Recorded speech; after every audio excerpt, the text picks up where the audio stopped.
Jake's game versus Brandon when Brandon had like nothing left but the adjudicator. If it was in a split zone scenario, it's like if they're close.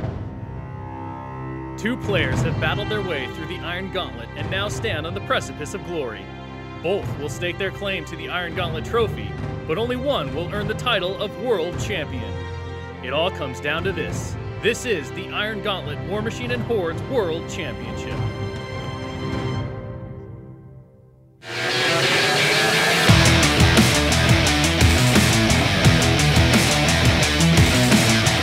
Both of our players who have fought really hard to get to this spot.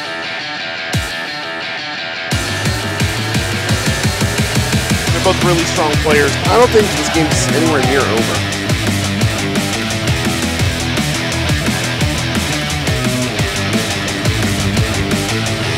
We are ready to get this match underway.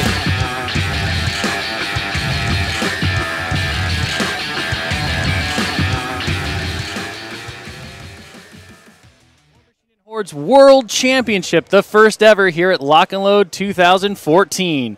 I'm Will Shick, Director of Business Development. I'm here with our Development Manager, David D.C. Carl. You'll see right now that our Organized Play and Volunteer Coordinator, William Hungerford, has been showcasing the trophy for the upcoming World Champion to both of our players who have made it to this final match. Yep, people seem really excited about that. It's a good-looking trophy to be sure. We're about to see the final two competitors compete for that honor, as well as the various other prizes and stuff that our Iron Gauntlet folks have gotten over the weekend. That's right. We've seen several of them using those items today, along with the Full Metal Focus and Fury tokens that they got, the Full Metal Dice. We've seen those rolled a couple of times for important rolls. The Full Metal Feet token. I tell you, today has been one epic day of War Machine and Hordes action. We've seen some great play on the feature table that we've covered throughout the entire event, all 4 rounds, now coming up to this event. We've also seen some great matches just on the tables elsewhere. A lot of high-level play, a lot of really great players, and a lot of amazing sportsmanship. It's been a blast to be a part of, and I can't wait to see how this last round meets out. Well, and as we turn to our two competitors, we have seen each of them once before today. We've got Jason Watt, who is competing with Convergence of Cirrus. He's using his Syntherian list this time around rather than his Lucent list. We've talked a little bit about Jason already, but one of the things we haven't said yet is how much he's into the hardcore format. He's won 6 Hardcore Vanquisher Awards, 3 Master Craftsman Awards, showing that he's not just a great player, but also a great hobbyist. That is definitely for sure. The other thing that I think is interesting about these competitors is that both Jay and Jason took single faction lists to the finals here. We have Jason, who stuck exclusively with Convergence, and Jay, who in every Iron Gauntlet qualifier he's been in and now the finals has stuck with a Haley, a Major Victoria Haley, and a Major Marcus Siege Brisbane 2-list approach, and it has really worked for these guys. Here we see the quick stats on Jay Larsen. One of the things that we haven't talked about yet on him is his breadth as a player. Jay plays every faction except the only 2 that he doesn't own at the moment are Scorn and Retribution. And who knows if he may wind up picking those up as well someday, but plays all of the other factions throughout War Machine and Hordes. It's true. And you see our players getting set up here. You can see those 2 beautiful zones set up, those circular zones. That is because our scenario this time around is outflank. So outflank, the goal here is to dominate or control those zones right in the center of the table and 14 inches in at their center points. You can get 1 point for control, 2 points for dominating those zones. You need 5 CPs for the win, or you can always get the Warcaster Warlock Assassination. We see our players deploying here. Jay, who is now setting up to do his deployment after winning the roll here. It's an interesting list set up for Jay. He's got Major Marcus Siege Brisbane, of course. He takes a Squire with that to increase the control area and also for the extra focus. Stormwall is the only Warjack in the list, but the Stormwall is certainly a Jack to be feared. Reinhold Gobber Speculator is there for the ubiquitous reroll ability on Siege's rocket launcher, as well as luck if it's needed, sometimes Spyglass, although I haven't seen Jay pull that one out yet in any of the matches we've watched. Also a Journeyman Warcaster, Iris Mage Hunter of Ios, 3 Stormsmith Stormcallers, which are going to be huge in this game. Absolutely. With the ability to disrupt that jack-heavy list on the Vector side. An Arcane Tempest Gunmage Pistoliers, along with a Gunmage Tempest Officer UA. Rangers to make his shooting even more effective, along with Gregor Boomhowler and company with Captain Jonas Murdoch to turn them into friendly Signar models, give them that sweet assault ability, and also make them a great jam unit. Well, as if Boomhowlers needed to become a great jam unit. On the other side of the table, we've got Forge Master Syntherion leading a fairly large, impressive battle group. He's got the Prime Axiom that we saw Jason Watt use earlier today. He's also got a Cipher, a Corollary, a Diffuser, an Assimilator, a Modulator, and a Galvanizer. So he's got all kinds of interesting things going on there. Repair capability, electrical attacks, Ground Pounder. Well, like Siege across the table. Yeah. He's backing that up with one grouping of Attunement Servitors, so 3 of those little guys to flare their enemies, and a pair of Algorithmic Dispersion Optifexes that you can see being deployed right now, as well as 2 Optifex Directives again, those support mechanic units that have so much versatility. And Canny players will notice that those Optifex, Algorithmic Dispersion Optifexes were advanced deployed. That's because Jason is actually playing Tier 4, the Great Machine for Syntherion, so he got several benefits from that, including a free Galvanizer and the advanced deployment. Jay's kicking off our finals match here for the right to be the world champion of War Machine and Hordes with a run, an aggressive run order from his Rangers right up the field to get them within marked target position. A couple of control area checks from Siege to make sure that he's positioning those models correctly. And Jay is now ready to go. You'll notice he allocated 1 focus to the storm wall. I expect to see a run out of that. We still have Iris on the side of that rough terrain marker. That won't hinder her.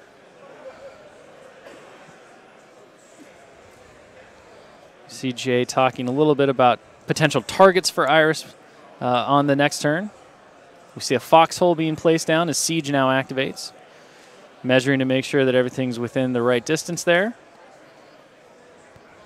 Looks like we might see a charge from Siege to get in that foxhole. Yep. We see a charge against the Prime Axiom to put Siege up the field, but he doesn't go into the foxhole.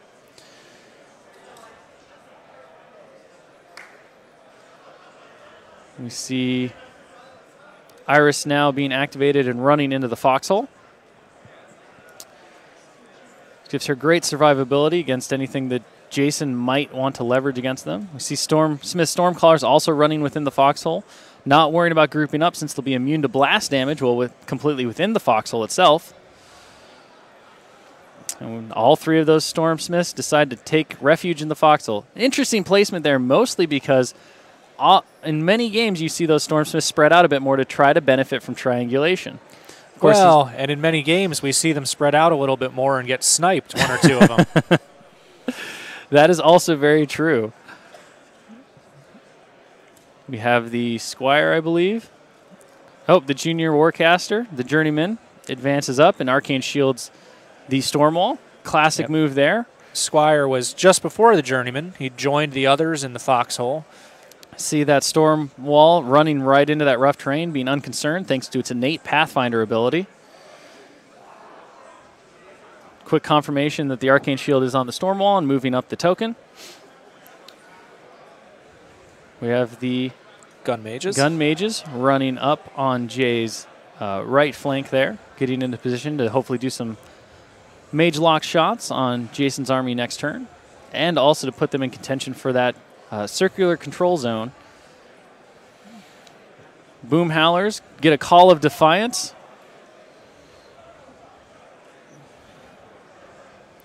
We see a run, putting them well within contention of that zone, even getting a model toe in. An aggressive forward play.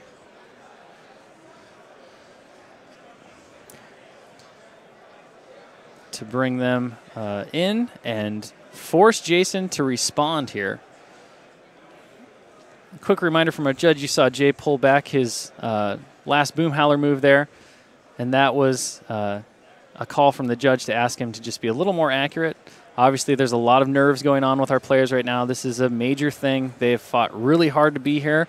It's been a long weekend. Several of these great competitors played in the Masters event yesterday, which one of our Iron Gauntlet finalists, James Morehouse, actually won with his Circle Army. James was knocked out early in the match by Charles Aerosmith, but played a great overall game today as well. With that, final moves on the Boom Howlers. Jay taps the clock and passes it over to Jason. A very bold turn, forcing Jason to have to respond here against his aggressive moves and to see if he can't score some points early. Well, and both of these players have got to be thinking at least a little bit about the opposing feat. That's always true in games of War Machine, especially top-level games like these that we've been watching today. But in this case, you've got Siege has a feat capable of really knocking down the armor of those convergence models that will allow a lot of damage to the battle group, the other supporting pieces. He also has his AoE and ground pounder options, so a lot of different potential there behind that feat. And then for Syntherian, being able to make the most out of that large battle group by allowing them to perform their melee attacks and their ranged attacks in the same turn. So we see a classic move by Jason. For those who watched the semifinals match with him, he allocates nothing to any of his vectors, relying on the corollary to do a lot of the work through both Accumulator and its special abilities for... Yeah, power transfer, and then also the ability to hold on to focus with Focus Battery into future turns. So, yeah, Jason once again using the capabilities of the Convergence Army rather than using his Warcaster's focus in the usual fashion. Jason asking about the Ranger to see if that model has stealth, but the Ranger is not in the forest, so there'll be no bonuses from camouflage, which it does have. It does not have stealth, as Jay pointed out. We see the diffuser advance. It's going to boost to hit, induct the focus into another galvanizer vector. there, I believe. It's the diffuser. Between, yeah, the taking the diffuser shot. shooting. I think it inducted over to the galvanizer. Yes, I believe you're correct. Boosted the shot and took the Ranger out right away. If it had missed, luck on the homing rip spike would have allowed it to re-roll anyway. So boosted attacks with a diffuser are a really good way to go. Even with convergence casters that have lower rats than Syntherian does, they're very accurate thanks to that re-roll, just like Morvana the Dawn Shadow. And her as we talked about it. before, the re-roll can be extremely powerful in ratcheting up that probability to hit or to do damage, depending on where you can apply it, beyond just the raw stats. Algorithmic dispersion optifects. Whoop, there running goes a forward. tree. Uses 6 or 7 inches of its movement so far.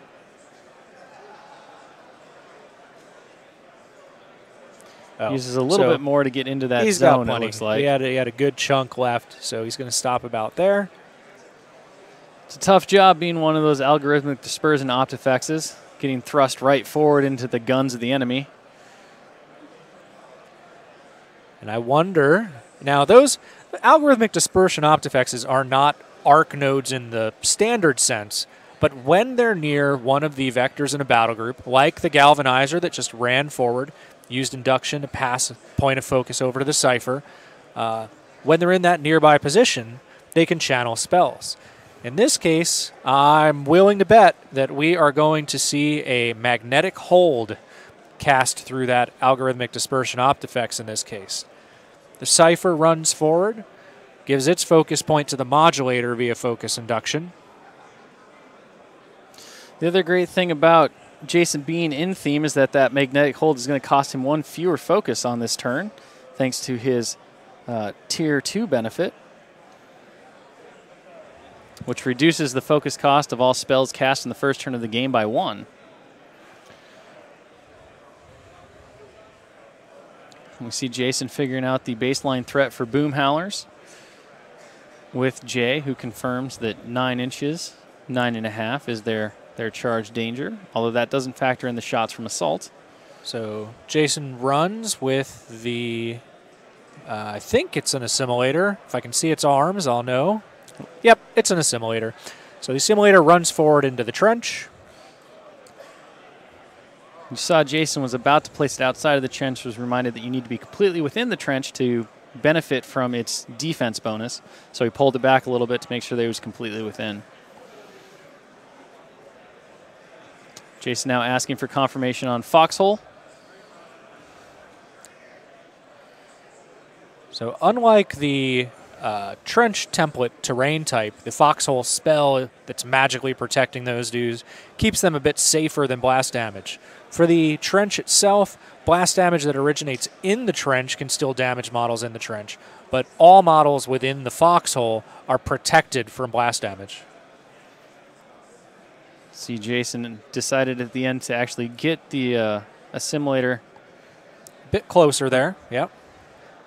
Now the Prime Axiom is activating. It is running. It chooses to induct its focus point over to the corollary. Jason's now checking on the capabilities to ignore line of sight, which Foxhole does.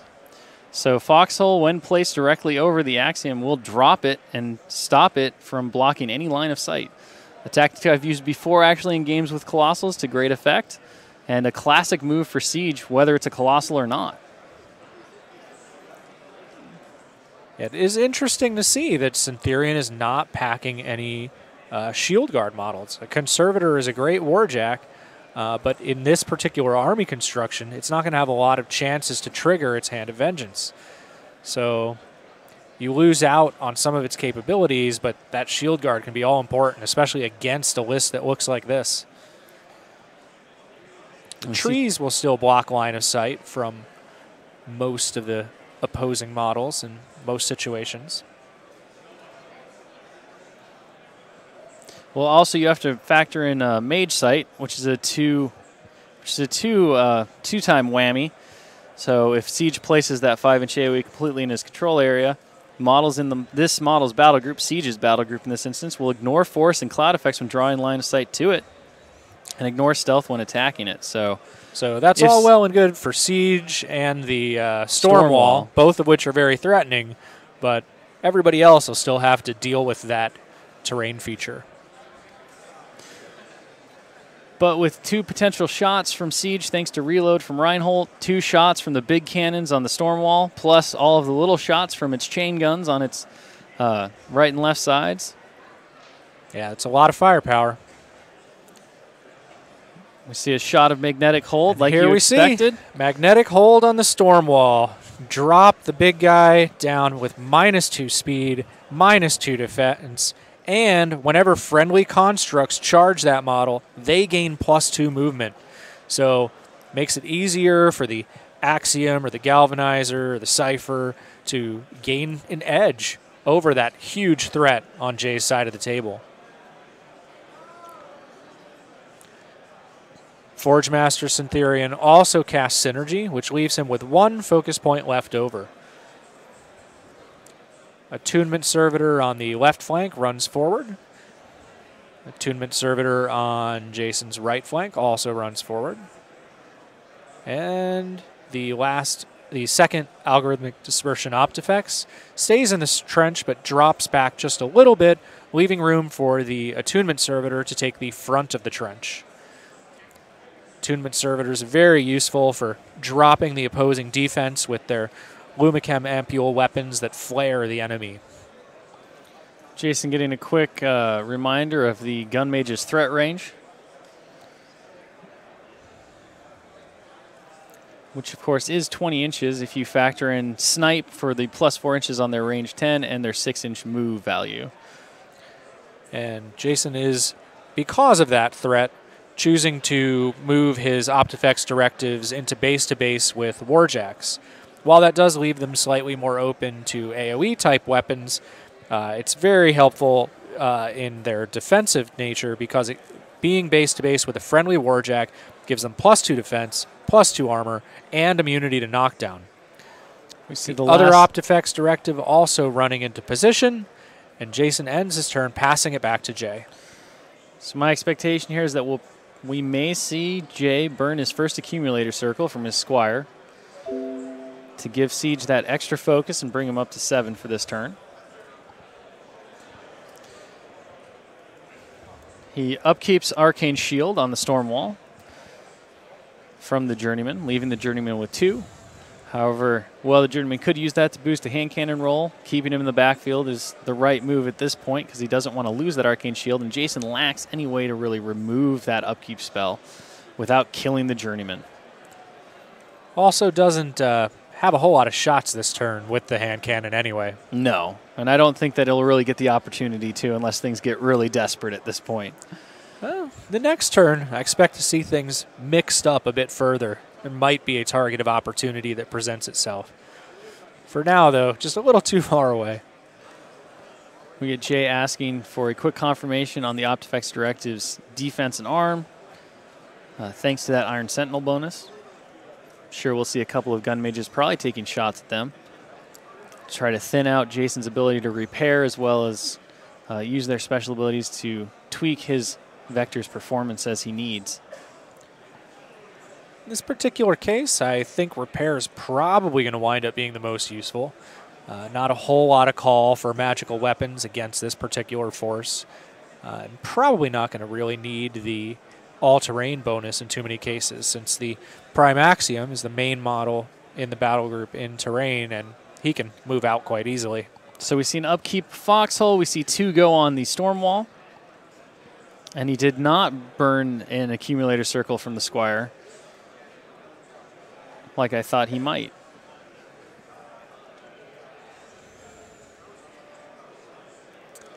So Jay taking his first activation. Asking for confirmation on arm. For Jason's different models. So we're looking at defense on the Galvanizer, 12, arm 16, 20 boxes of damage.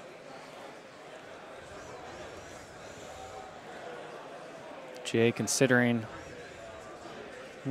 where he wants to leverage his force. His Storm Wall has been significantly slowed. However, the range on its big guns are going to be easily within range of most of the things he wants to target.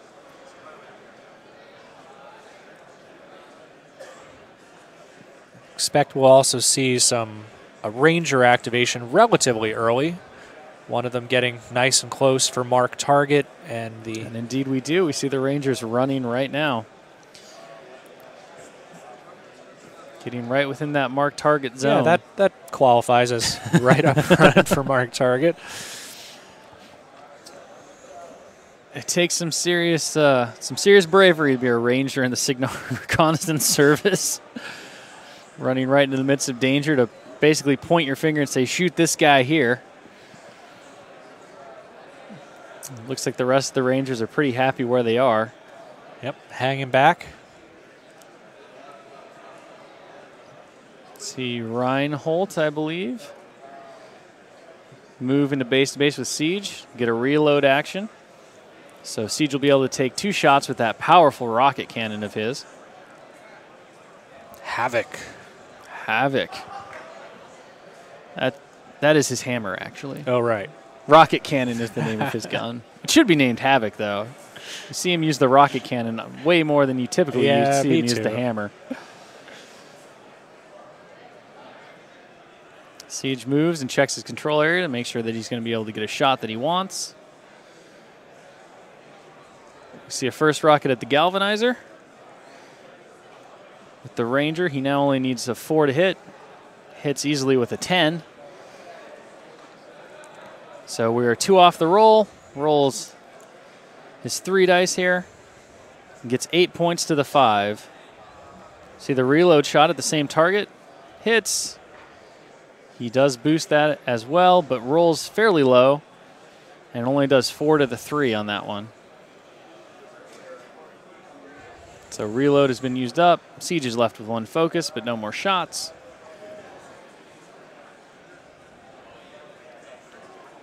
Jay now considering where to go next. We see Stormwall being activated now by Jay. One thing to keep in mind with the convergence of Cirrus vectors here under the command of Forge Master Syntherian is the Field Marshal. We had the Field Marshal of Shield Guard last game come up. In this case, the Field Marshal is auto repair. So any vector that's not fully destroyed is going to gain back D3 of its damage boxes.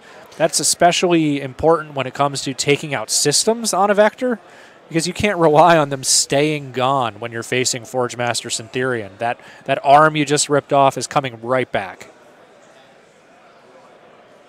So we've got we had Jay look at the storm wall, ask about which of the light vectors has beacon, which is something he needs to be a little concerned about based on the magnetic hold movement boosting ability. Yeah, between beacon and magnetic hold, plus 4-inch charges, good stuff. He decided instead to move the gun mages first, so I expect we'll see some mage lock shots here really quick.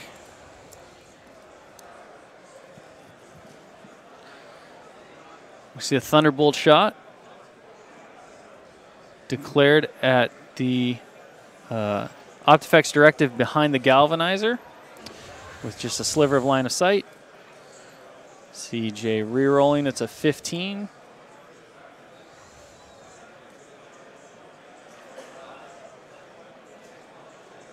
So pushes him back, but fails to eliminate him. So he'll lose the Iron Sentinel bonus at least.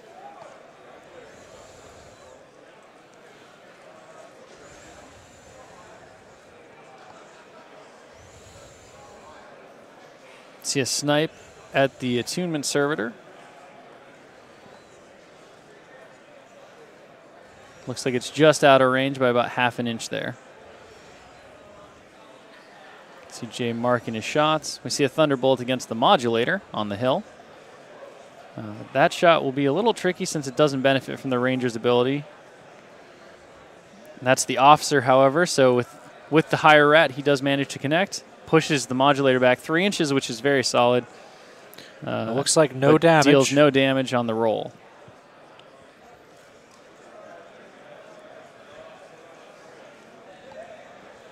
See a snipe. We see a Thunderbolt shot being declared at the Optifex directive in base to base with the Cypher. Jay simply trying to break that Iron Sentinel ability, but the 3 roll to hit comes up short. Quick check on line of sight. We're going to get a check from a line of sight from our judges here. Check it by our judge, Chili Winners. Looks like it's going to be very close. Yeah, for sure.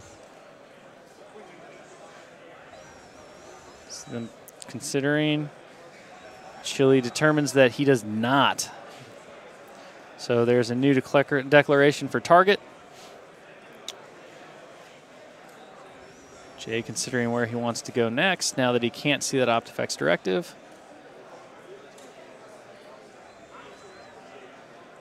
Jay is going to go ahead and take a snipe shot at that Iron Sentinel, the Optifex directive. He hits, fails to crack arm though with Snake Eyes.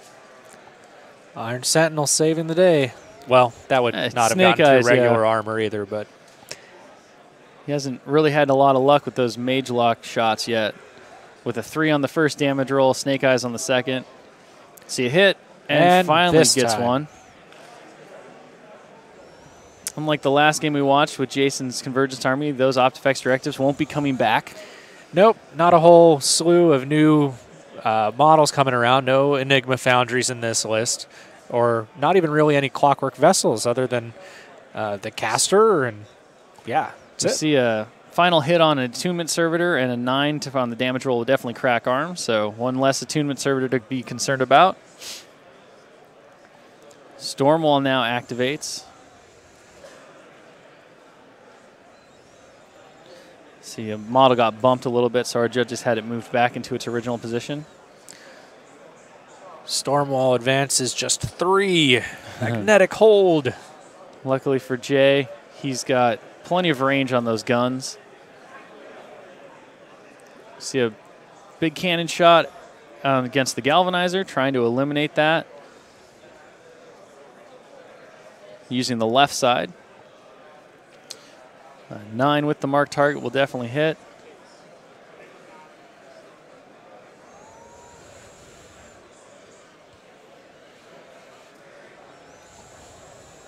So the roll to hit is good. Boost damage. Wow. Rolls, definitely a good roll there.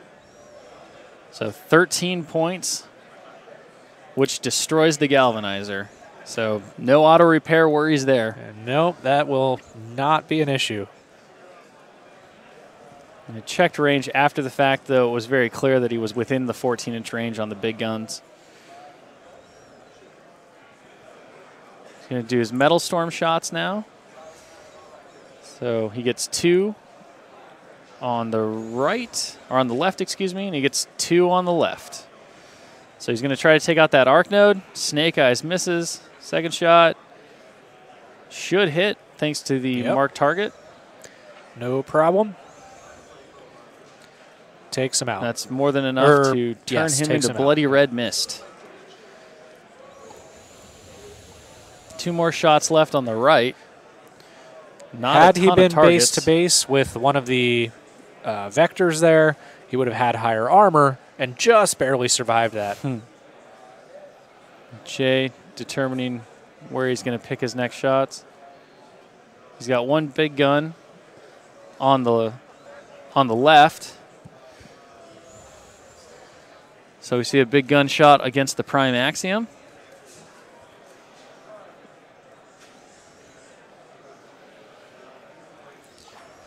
Dice -5 after the hit.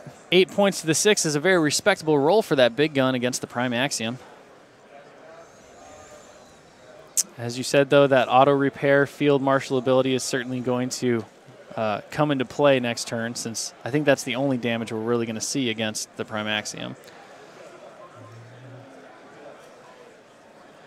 We see incoming Boomhowler and company taking a run. Advancing very carefully here.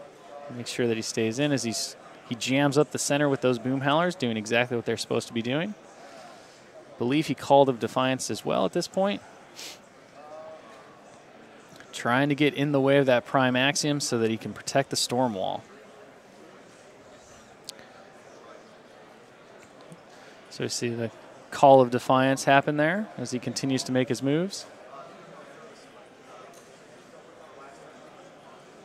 You see Jay getting a better perspective on the board, making sure that the ruler isn't bouncing forward as he leans over the table there by anchoring it with his pinky.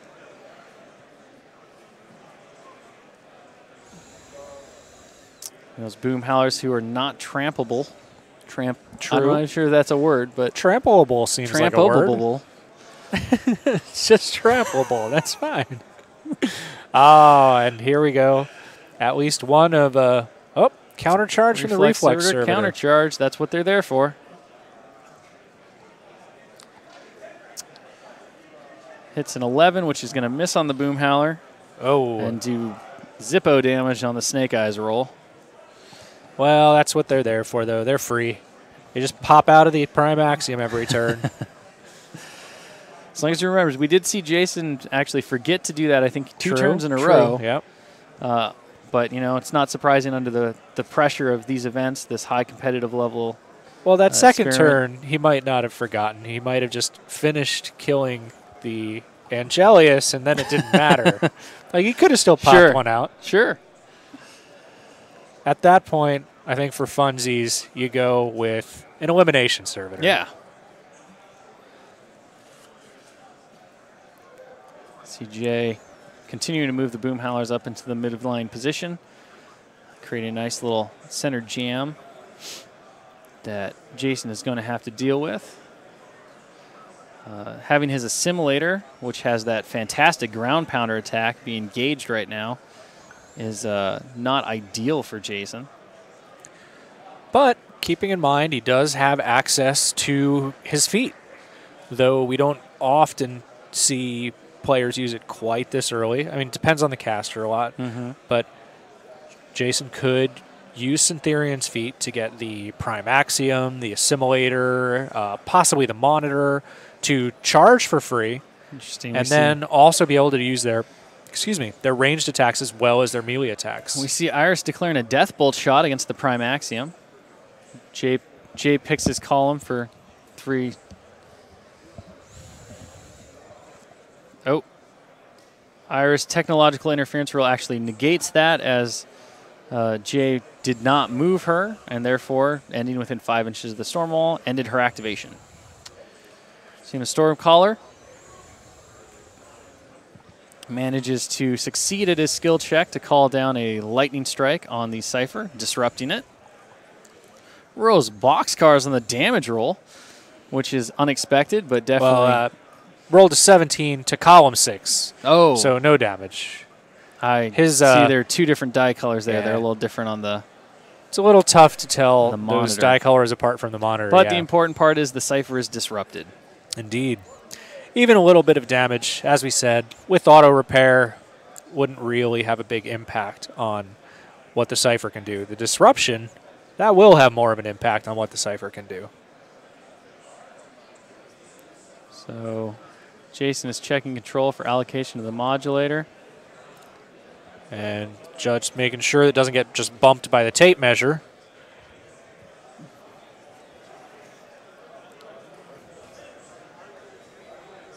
So Jason determines to upkeep magnetic hold.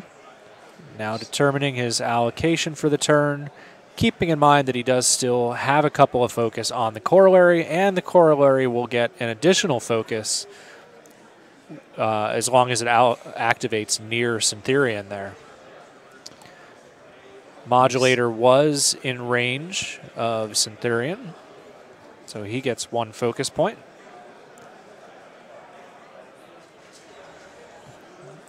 Jason trying to determine how he's going to approach this turn. He Gives does have to focus to the Assimilator there. put out a decent amount of focus this turn, since he's not going to be able to rely on his induction tricks as much. See auto repair roams happening. Prime Axiom only heals 1. And the other damaged vector has already been removed from the table. It's just a wreck marker at this point, so no more auto repairs this turn. Jay Larsen checks if he needs a command check on his Ranger, and he passes the command check anyway. Has no worries about where his position is right now, despite the fact that he's facing down some pretty serious heavy metal. See Jason discussing, just kind of walking through his maintenance and control phase here, making sure he didn't miss anything before he begins his activation. 4+ tough on those boom howlers. So here comes the attunement servitor from the farthest to Jason's right. He targets the Boom Howler and Company Trollkin mercenary there in the middle. He misses the shot, but looks like it's not going to be able to deviate off of the model anyway. Winds up deviating in a good direction for Jason. Both of the Trollkin mercenaries here are now flared, suffering -2 defense. Assimilator is going to advance forward here, engaging both of the Boom Howler Trollkin. A hit, a big Weapon Master damage roll, but tough.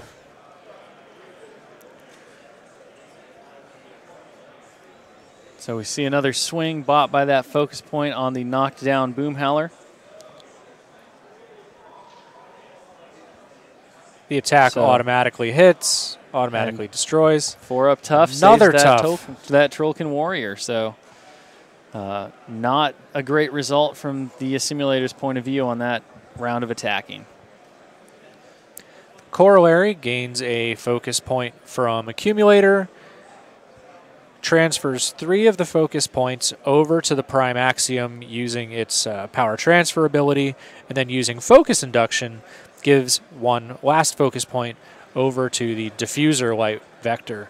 You see William Cypher Hungerford is asking Jason to make sure of his measurements, just to be sure. Cypher is activating next. Advances forward, further onto the hill. He clarifies that we're going to need to use a proxy base in this situation so that he doesn't tumble off the hill. The Cypher a little bit top heavy. Even the proxy base having a little bit of trouble based on the incline of that hill. Looks like the dice is going to hold it up, though.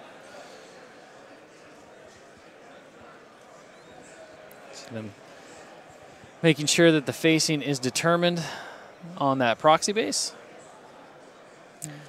So for his first shot, well, I guess his only shot since he doesn't have a focus for another. For his shot here, the Cypher's using the blast, and so he's going to deal POW 6s to whatever's in the AoE here. Using the bombardment attack type. Checking maximum deviation.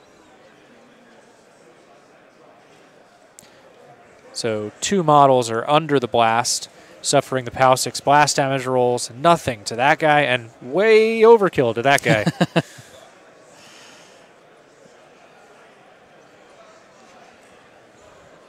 The diffuser light vector is out activating next. He does have a focus point. He's going to advance into the wreck marker.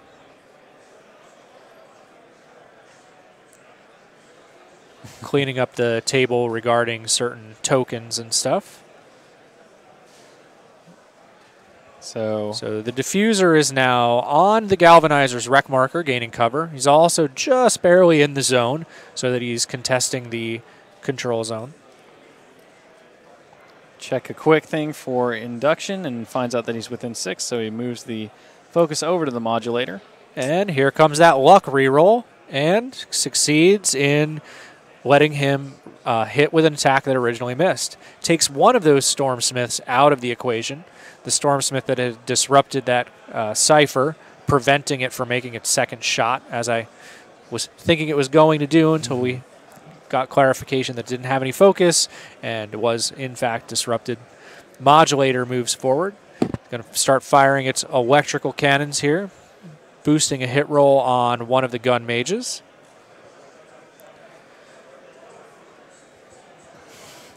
Jason realizes that it's better for him to simply shoot the storm wall, since thanks to the direct current ability, he'll be able to catch the guys in between as long as he's in range. Finds out that he is in range, tags the storm wall with the emitter surge itself. Direct current wipes out the 2 gun mages. POW 10 to each of them will automatically destroy them. See a boost hit on the second one on the gun mage behind, hoping to get the same result and take out 2 more gun mages. We see a hit for sure, and thanks to direct current.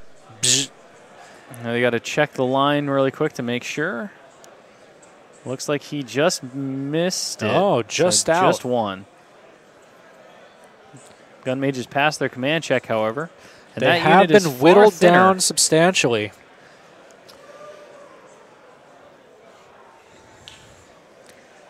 You can see that Iron Gauntlet trophy ready to be handed over to whoever takes this game to our first ever world champion for War Machine and Hordes. There's no more case now. This is the real deal. The Optifex directive is advancing forward, going base to base with the modulator and base to base with the Cypher. Believe they ran.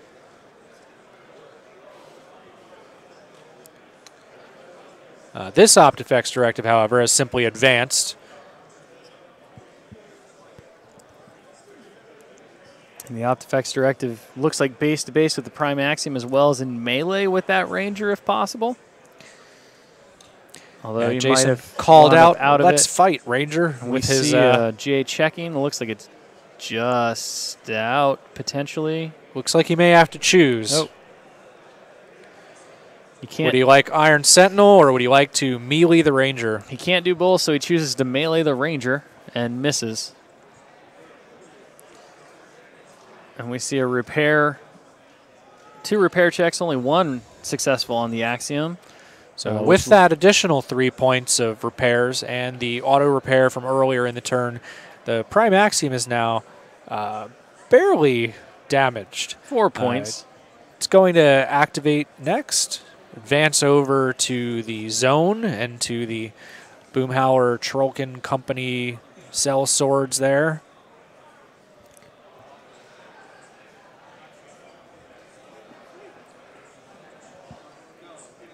In an effort to stop that Prime Axiom from being able to bum rush his Stormwall, Jay has put himself in an interesting position here in that he's now divided and isn't really focusing on the zone. One of the things I think Jason is doing very well at this point is, though he's splitting his forces, he has enough that each zone is definitely in contestation. Like, there's a danger that Jay has to answer with, and taking out either 2 fully health Convergence heavies plus a light, or the Prime Axiom plus a heavy, is not an easy thing to do for Jay by splitting his forces. He's got to pick one or the other. Right, and then you've also got even just the little servitors can also contest zones. So every single model provides a hindrance to Jay's ability to control the zones. So we see a whole bunch of tough checks being made. Only one or two of the casualties eliminated thanks to that Call of Defiance 4+ tough rolls. Jason asking if any of the models behind that wall are immune to blast damage.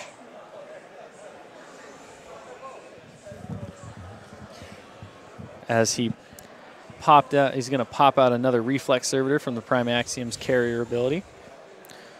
And that Reflex Servitor is going to be able to activate right away. So that could pose some threat to that Ranger over there and the... What is that guy? I think those are just 2 Rangers. Oh, it's another Ranger? I believe so. It might be Murdoch. That's a great place to add to it. It's Murdoch. Yep. So Murdoch probably not going to feel too much pain from a Reflex Servitor, but being able to take out Rangers with free Servitors is a good way to go. So instead we see that Reflex Servitor going after the Lone Ranger that was out of formation. The Lone Ranger's dead. The Lone Ranger is no more. That Reflex Servitor is also exploded, but as you pointed out, the Prime Axiom is loaded with plenty more for the rest of this match. Just making sure that no one else gets damaged by the blast. Checked, verified by the judges, and then the Reflex Servitor removed from the table. Jason proclaiming that he doesn't want Syntherian to die just yet. See a run from an Attunement Servitor. Getting kind of in the center of the field there. Just have one Algorithmic Dispersion Optifex to activate, Syntherian, and I believe that might be it. Yep. See that Algorithmic Dispersion Optifex runs all the way to a different position in his trench.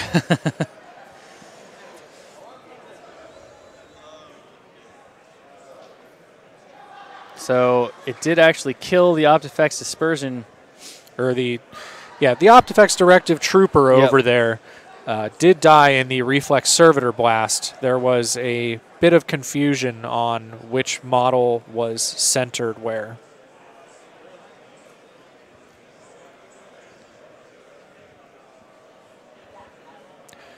Jason carefully measuring his control area, trying to figure out what he wants Syntherian to do.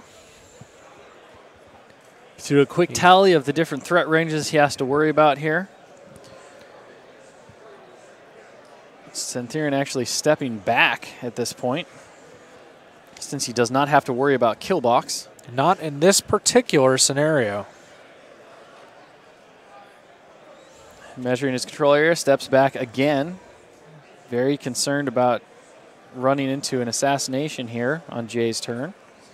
But pretty clearly leaving at least one vector out of his control area.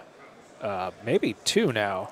I think as far as maybe that, I think at this point Jason is really banking on induction to be able to get those, because I agree. I don't think the Cypher or the Modulator at this point is within control, and that what about the Assimilator might not even be in either. It was when he first started moving and still had a bunch of inches left, but at this point it might be out. I think caution here is maybe being overblown on Jason's side.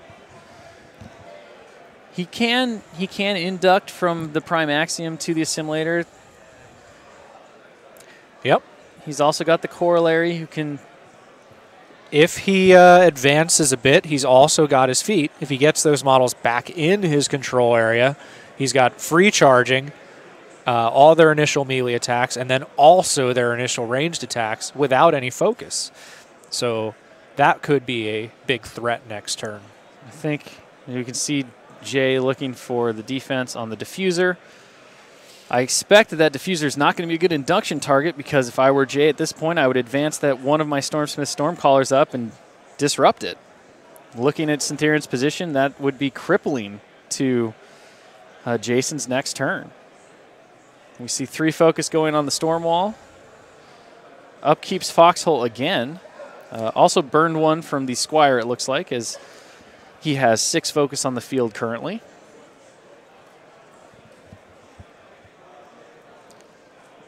Oh, we're dropping Foxhole. Upkeep Arcane Shield, however, is upkept.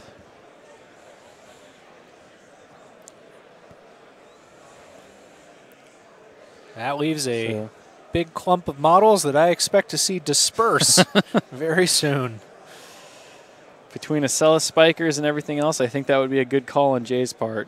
So we're already off to activation. We see a run from the Rangers.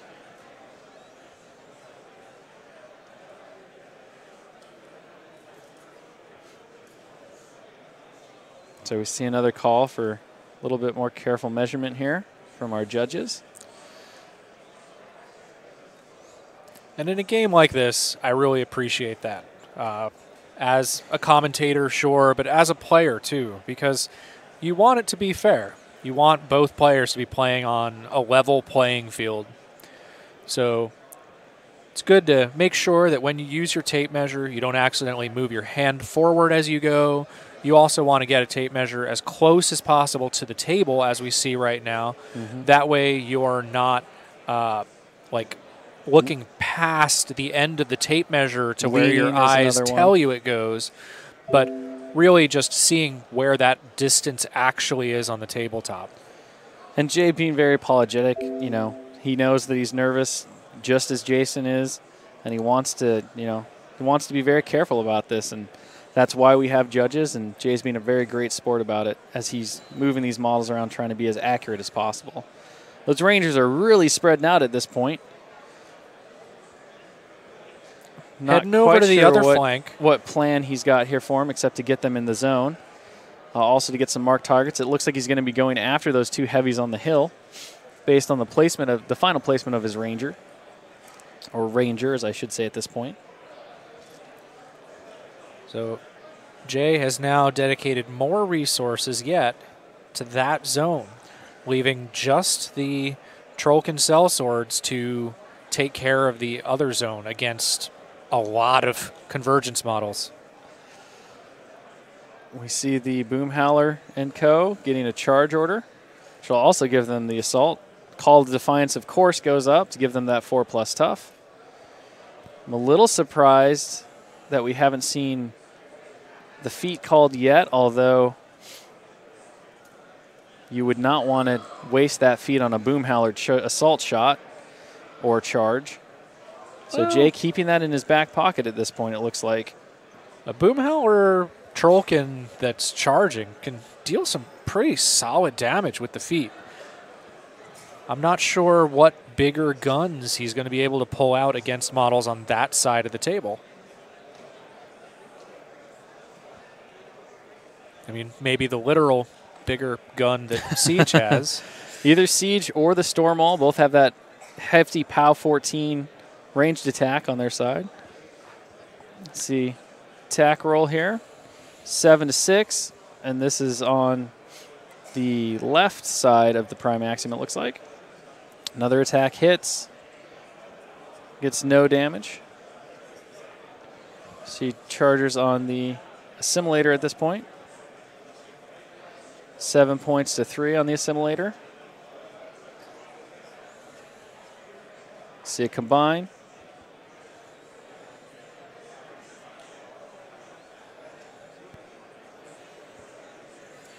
So we see a quick confirmation on the knockdown Trollkin.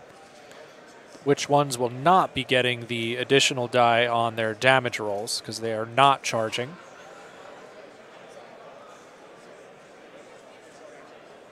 So we see a non-charge with a 2 combined, 20 total for the damage. That's 2 points. See a 23 total damage on Prime Axiom. So 3 damage to the 6. On the opposite side where Jason was marking, but the judges caught that right away. Quick confirmation on where those damage go. That ends the Boom Howler's turn, putting a bit of light damage on those vectors. Here we see that disruption shot, lightning call. Oh, not on the diffuser, actually on the Optifex directive. And fails the skill check. Again on the Optifex directive. Trying to reduce the ability to repair, I can only assume. No problem exploding that poor little Optifex directive's brain with the lightning bolt. Jay must be pretty confident in his ability to either take out those 2 heavies or destroy that diffuser to stop any kind of focus induction with Syntherian so far back. The last member of that Optifex directive has now decided to go running the other direction for a little while and let the Jacks fend for themselves. Get a shot of these gorgeous armies on the table. Both, I mean, we talked about Jason Watt's amazing paint job on his convergence, but Jay Larsen is no slouch either. His models look absolutely fantastic, and it's just a joy to see these 2 armies on the table facing off against each other in such a big event. We see a roll for the Metal Storm cannons.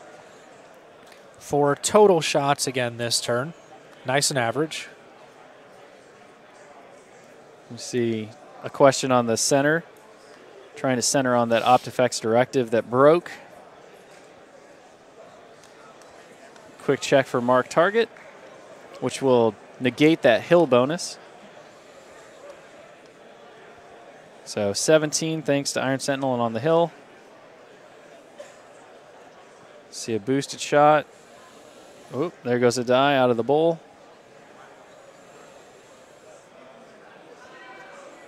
So hits a 19, which is more than enough. Quick discussion of needing more than a 2 to kill. Eliminates that last Optifex directive. I'm shocked that he boosted on that attack roll with the Optifex directive already being broken. Really wanting to eliminate those guys for the repair. I understand, but at the same time, any extra damage on those heavy vectors would have been useful at this point. I believe he's trying to get a control point this turn, possibly with the additional attacks from the Storm Wall that are coming up still, but then also the Thunderbolt shots from the remaining 3 gun mages. See the second cannon being shot at the Cypher. Hits on an 11, no problem. Dice -4 on the roll. Very good roll. So not so he's up to 7 points to the 1. To take out the arm on the Cypher. Still going to be functional for now. I think we're going to see those Gun Mage Thunderbolt shots that you were thinking of here in a second. Gun Mages are going to aim. See a Thunderbolt against that diffuser.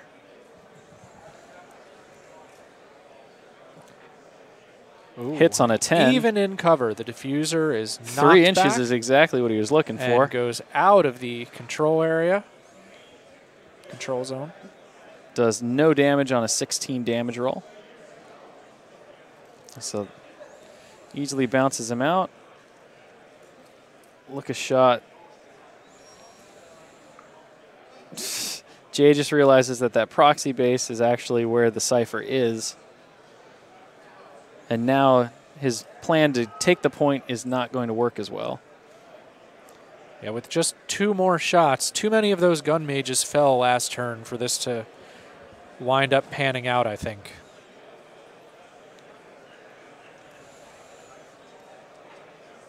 See a hit on a 10 again. It is pushed back just an inch. No knockdowns from these Thunderbelts.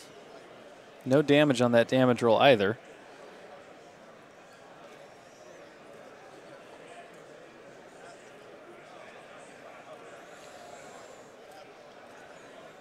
Jay considering what his next moves are here.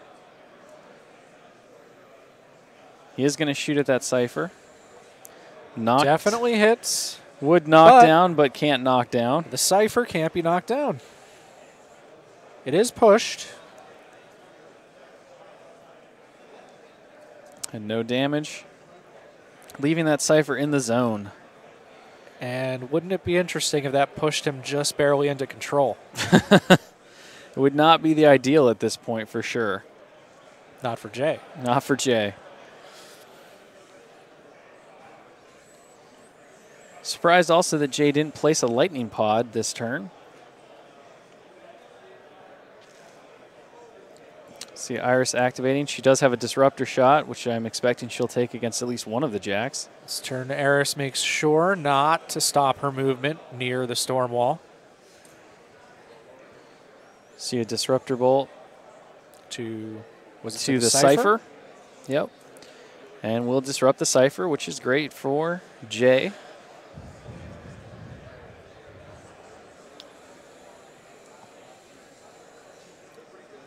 See a run from Siege, trying to dominate that zone, I guess. Trying to get behind safety with that storm wall. He's got 2 left.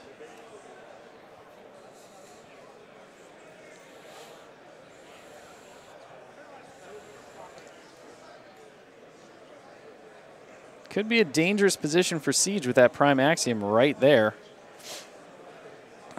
See Reinhold running around that rough terrain. And the Squire following as well. Just the Journeyman Warcaster left, I think, which activates and does nothing at this point.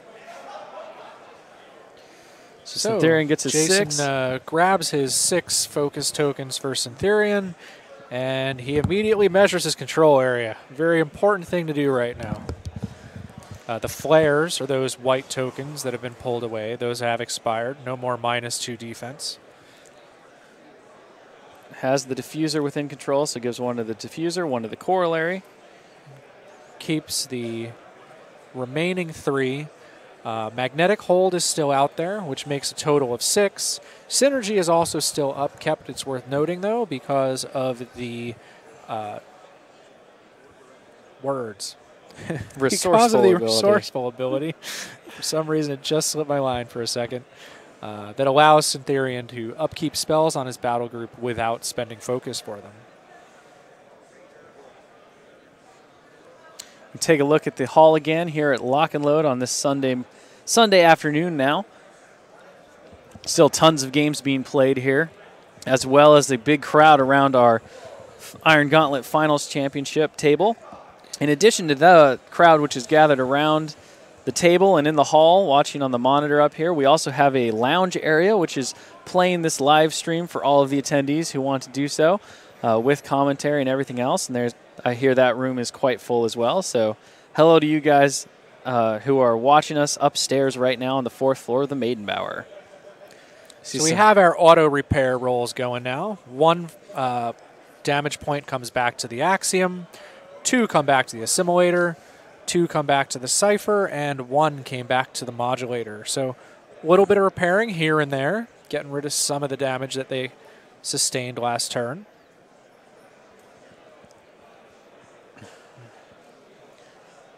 Jason determining some threat ranges here for some of Jay's models. Namely the melee threat range of the Storm Wall, which has been limited to a mere 5 inches. A 3-inch advance, and then the 2 inches of reach on his fists. Chooses to activate the Cypher first here, the disrupted Cypher, so not going to be making 2 shots again. Poor Decisive stuck with just its normal turn once again. Not seeing Syntherian feet, though, so Cypher not charging in and then still making ranged attacks. See Jason getting some confirmation on some powers in case he decides to take free strikes. Looking at the diffuser as his first activation for this turn. Oh. So not the Cypher. Decides to activate the diffuser instead. Moves forward into the wreck marker and into the zone, gaining that cover back, gaining the ability to contest the zone back. Boosts a hit roll against a Ranger or Gun Mage. Misses, gets to reroll with luck. And luck turns it into a hit. And a Gun Mage is eliminated. That See a field promotion. Homing Rip Spike doing its work. And also we've got the modulator up on the hill now with a focus point thanks to induction, despite the fact that it was out of control range for Syntherion before. Here we have the Attunement Servitor advancing to shoot another Lumichem Ampule and get some flare action going on. So it's not a dead hit.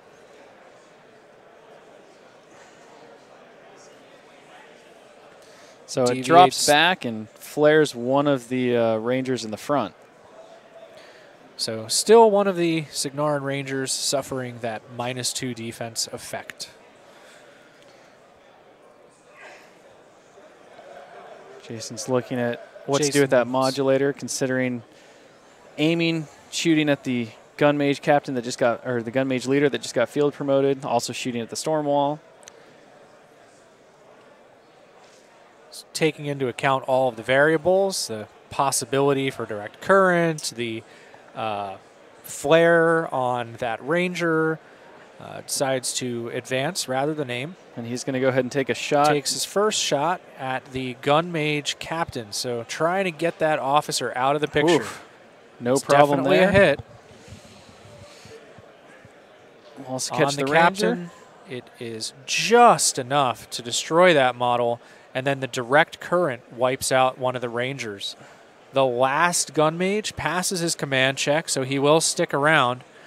The storm wall, however, just gets shot, allowing direct current to wipe out another Ranger. That flared Ranger Rangers are starting to run thin. The Gun Mages are down to just one model.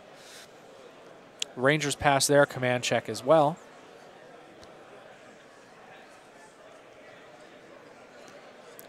Considering the options here. Jason considering where to go next after a pretty successful turn on that flank. See him picking up that wreck marker to use as a proxy base for his prime axiom. See our players both. A lot of options here still for the turn. See all three of our judges there. The attrition battle could be the way to go for the Syntherion force, considering that they have still a bit of repair capability remaining. There's auto repair, there's the Optifex directives, and even Syntherion himself is capable of being repaired. So that attrition option is a way to go. Cypher's going to move advance all the way up to the storm wall. Takes a melee attack against it. Hits. So he connects with the first shot. Stormwall is Only 4 off, so he takes 1 point.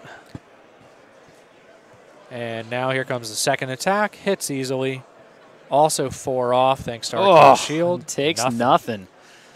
So that Cypher disrupted. No focus with which to use. Tries to do something against the Stormwall and fails miserably. Safe to say that that Cypher is probably in pretty bad shape next turn. So that does not trigger synergy because that model is definitely not within Syntherion's control area. So no +1 on the melee attack and damage rolls for the other models in the battle group. See another Reflex Servitor get popped out by the carrier ability from the Prime Axiom. Another shot of these gorgeous armies just on the table. Looking great. Great dynamic shot of the Storm Wall facing off against the Cypher and the Prime Axiom. Facing off against those Boom Howler Trollkin, who are probably not getting paid enough for this. The Prime Axiom here is going to suffer some free strikes. It's going to move to a new position.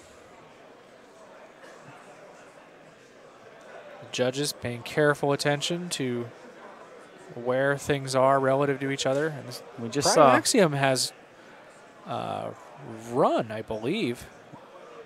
it looks like he ran, Yeah. which is So an here interesting come the move free there. strikes. First one connects but deals no damage. Next one gets some damage through. 5 points to the 5 on that last one, which is a very solid hit for a boom howler. It's an interesting move on Jason's part. He knows the storm wall can't get to him thanks to magnetic hold, and he is now in position to contend with the storm wall and get the alpha strike on it, forcing Siege to determine what he wants to do as well in his position. There are still quite a few of those Trollkin left, though, who form quite the tar pit. They will most likely, I would think, try to save the storm wall. We see an attempt on the Reflex Servitor's part to try to get rid of Iris, I believe. As He's Jason definitely going to carefully- blow up on somebody over No, there. he might be looking to trying to get both the Stormsmiths instead of Iris based on his final positioning there. Yep. Both Stormsmiths and a Ranger. Looks like the current plan of attack, which makes some sense. Eris has a better chance to survive than the Ranger or the Stormsmiths do. Misses, fails to kill the first Stormsmith. Fails to kill the second Stormsmith, excuse me. Does kill the first. And does And- also kill the Ranger. So, not bad job, little guy. For a Blows up, for a free model, not bad at all. The judges verify that it does actually reach Eris as well. She Deals 2 takes points some to her, damage, it looks though. like.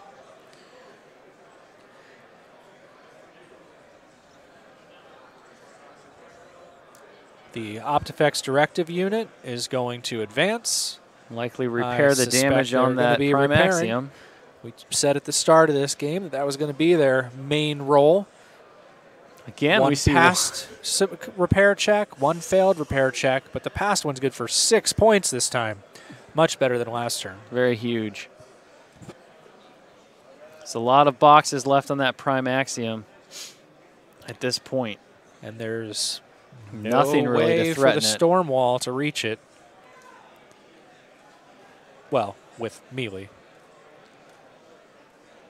And without melee, it's simply not going to be enough to crack, even with Siege's feet. No. I mean, so here comes another attunement servitor. It's at least thinking about firing on Boom Howler's boys. Missed, deviates. 1 inch to the 6, which So that is hits going everyone. to flare the friendly assimilator as well as those 3 Trollkin. So all of them will have -2 defense for 1 round. Tough. So we see a tough.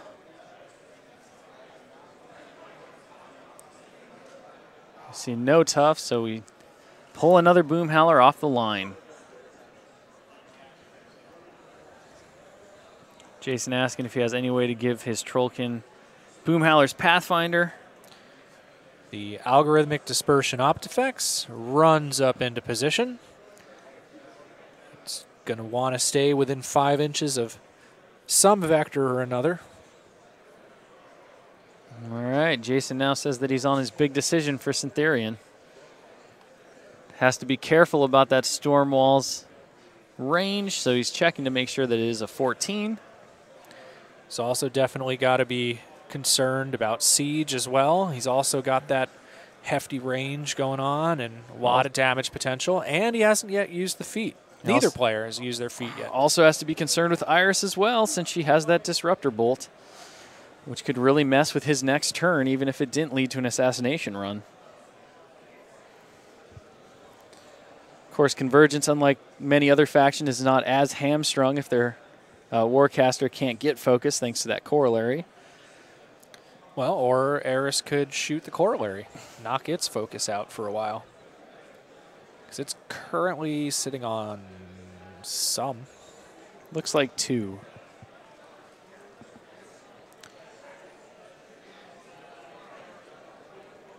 Nope, See Syntherian simply advancing. The corollary is not going to be getting any focus from Accumulator this turn, not with Syntherian all the way over there. Jason confirming that he's got a 17-inch threat to worry about on the Cypher, or on the Stormwall, excuse me. So using his control area to try to measure out that and make sure that he stays out of the shot. Passes the turn at the end with Syntherian moving. So we see another accumulator circle burned off the Squire. 3 focus go to the Stormwall. 4 are left on Siege. Jay trying to figure out how many Rangers he's got left. Looks like he only has 1. So he's got a single Gun Mage, a single Ranger, a single Stormsmith. A single It's an Gobber. army of 1 at this point in some ways. A single Journeyman. He does upkeep Arcane Shield, it looks like. He calls for 4+ tough on Boom Howler.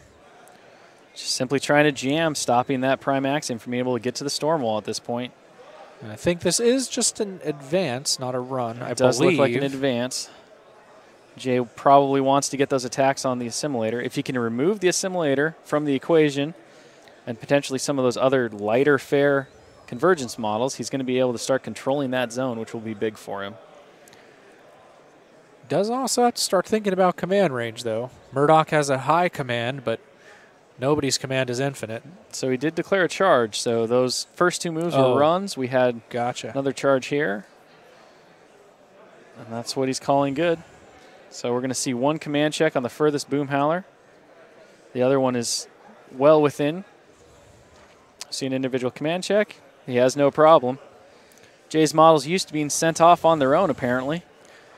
But that model will not be able to make free strikes or any other attacks. So second charge attack hits. Dice -8 does no damage. On the Assimilator, see 3 combined attack hit. 15, 23 to the 6 on the Assimilator, deals 5 damage to the 6. Slowly whittling down that Assimilator. Very slowly. Well, and very slowly whittling down the Boom Howler and company Trollkin. We see the Stormwall advancing its 3 inches around the Cypher to put it between itself and the Axiom. We see a punch on the Cypher. First one hits. So this is going to be +1 to the damage. Solid hit. Deals some damage to the Cypher there. See another hit. Another 9 points. See another attack, another hit. 11 points to the 1. That will eliminate that Cypher and leave focus to spare on the Stormwall.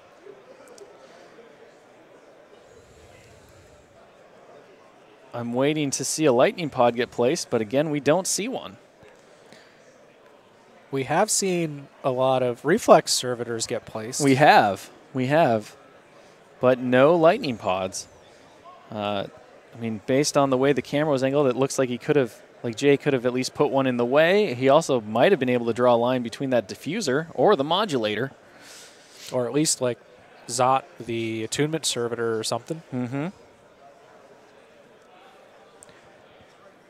Here comes the Stormsmith. He's going to activate, move over into the wreck to gain cover, and try to storm call on the modulator, but the skill check comes up 10. Fails the skill check. And with the extra focus, not placing that lightning pod is shocking to me.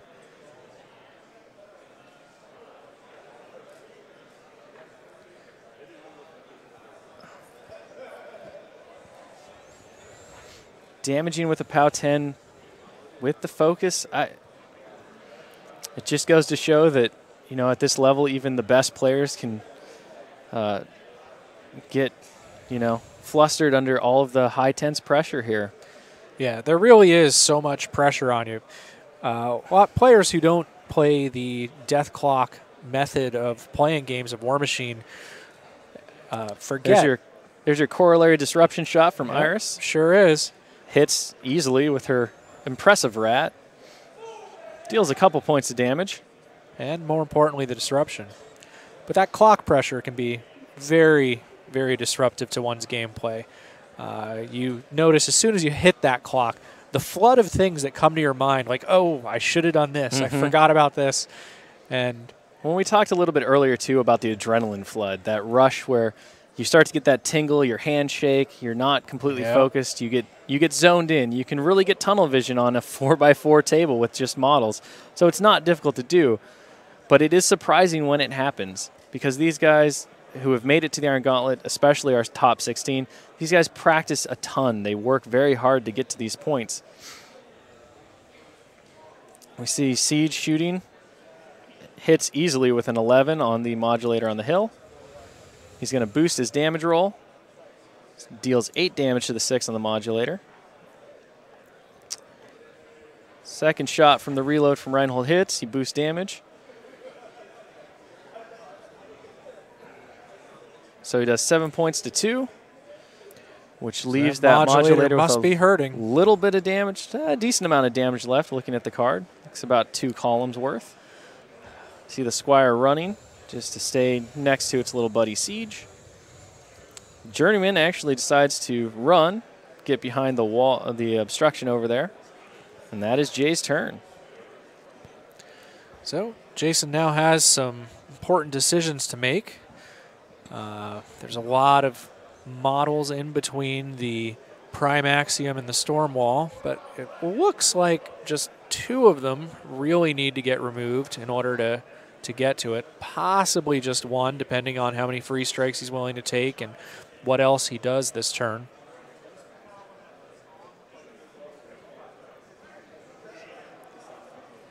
So Jason clarifies the power plus strength of the Storm Wall's weapons is a 20. Same as his own, well, base. Prime Axiom could also build up a bit of a synergy bonus this turn. We have been seeing that upkept each turn on Syntherian, which, granted, it is free thanks to Resourceful. The modulator, not the most heavy hitting of jacks, but you're right, with the synergy bonus, it can actually start to deal a bit of damage on that Storm Wall at arm, even with Arc Shield. Well, and the other part of it is the modulator is a great model to just get 1 more point of bonus up there. For that matter, I mean, granted, board position is an issue, but just getting your corollary to charge and bash a Trollkin that you don't have any intention of actually killing or any plan to, but you never know. The dice could go high, the tough roll could fail, it's possible, but it gets that synergy bonus really building up.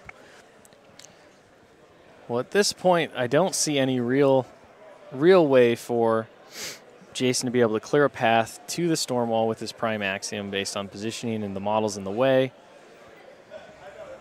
It's possible the modulator could clear out the 2 Trollkin that are trying to jam up the Prime Axiom. It would require... But I think it would require even more than that yeah.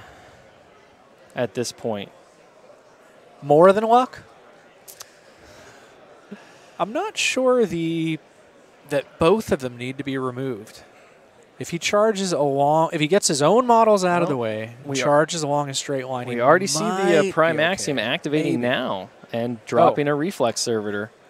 In that case, wait, did he? No.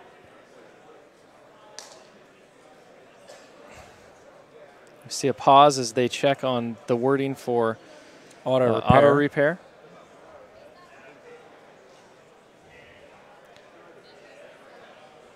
So even though we have passed the usual timing when auto repair should be rolled, it's an ability that goes off no matter what. It's not something you choose to do or you can do, but just something that happens.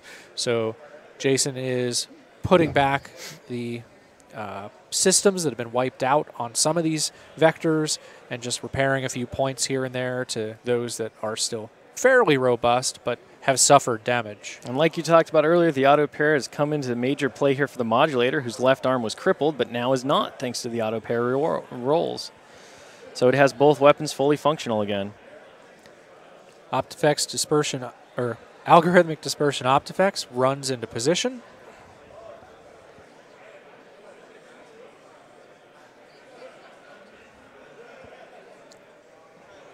And here we see a attunement servitor, I believe. Yep, looks like an attunement Running. servitor from here. Running, and Jason is carefully declaring his intent, letting his opponent know where he's trying to be and who he's trying to reach and not reach.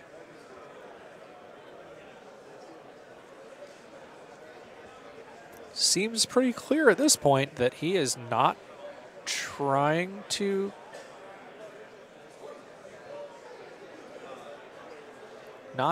clear a path to that So we see a flare shot at his own Optifex or dispersion Optifex, algorithmic dispersion Optifex. You really picked some good names here, DC. I'm having a good time. I'm just going to start calling him that dude and that guy. Well, our community seems to like ADO for that guy, for algorithmic dispersion Optifex. See the diffuser backing up a little bit, boosting to hit the Stormsmith that is remaining. But does look like he'll get cover. Definitely has cover. So doesn't. Oh.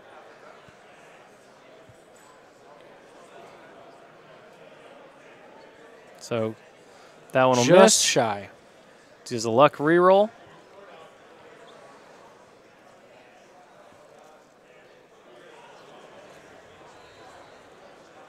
See a reroll. And trip sixes will do it. That'll work. No problem there on the reroll. They don't call it luck for nothing. Yeah, those homing rip spikes really doing their job this game. Always finding their mark. See an induction to the modulator from that boosted attack roll that the diffuser took. Well, Jason trying to figure out if he can clear a path with those boom howlers to get to that storm wall.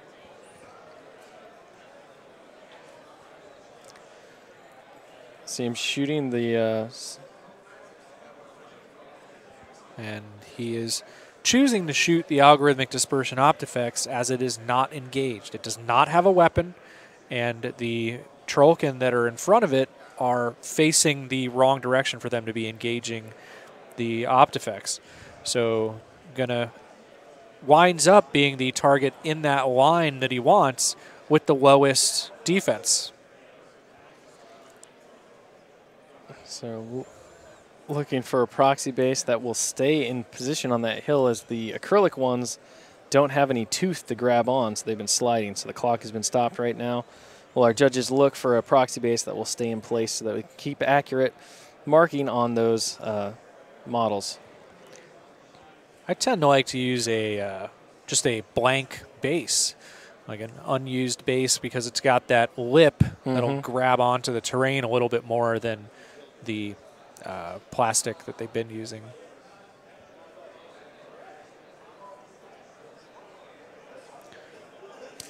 So a quick mark, trying to avoid the confusion that happened last time by moving the model further away from the stand-in base. Hits no problem on a roll of 16. So we see the...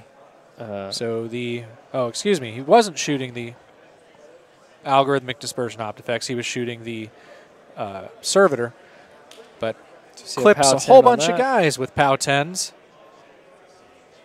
Leaves the ADO with 2 points left. See a boost damage on the first Trollkin.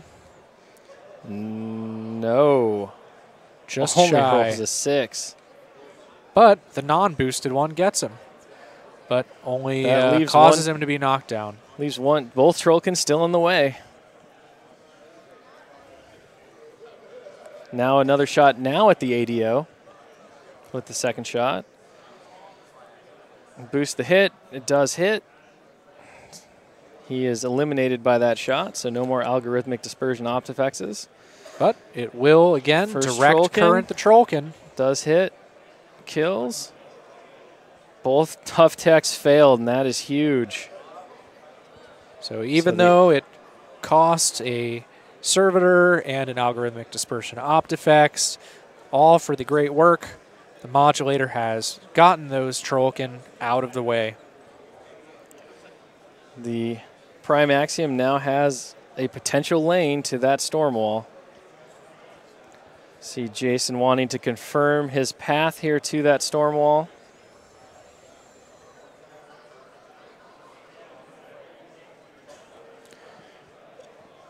So we see the Optifex directive members moving, doing repair rolls. Clear the path just to make sure that nothing's even remotely going to block the edges. Again, we see one succeed, one fails, but the one that succeeds does 5 points of healing. The Prime Axiom only has a single point, it looks, or a couple of points left of damage on it at most. He's been getting repaired and auto-repairing. He's getting back into good shape.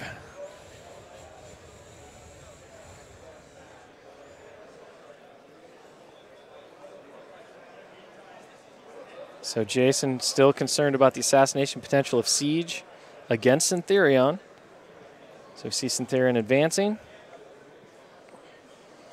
3 inches checking his control. He's going to go one more inch so that he's sure to have the Prime Axiom in his control area when he attempts to make a bunch of attacks, it seems, on that storm wall. He does still have the synergy bonus at 0, so it's just going to be at its normal attack capabilities against an arcane shielded storm wall. He does choose to feat. That will allow him to charge for free. Will also allow him to use his ranged attacks as well as his melee attacks. The Trollkin does deal a few more points of damage to the Axiom.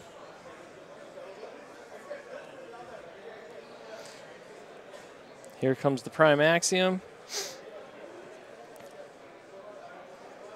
He wants to stay within Syntherian's control area. Make sure that he'll be able to shoot as well with weapon platform. See those two behemoths on the battlefield squaring off against each other. So moves just far enough to get the charge bonus, it looks like. First drill there connects.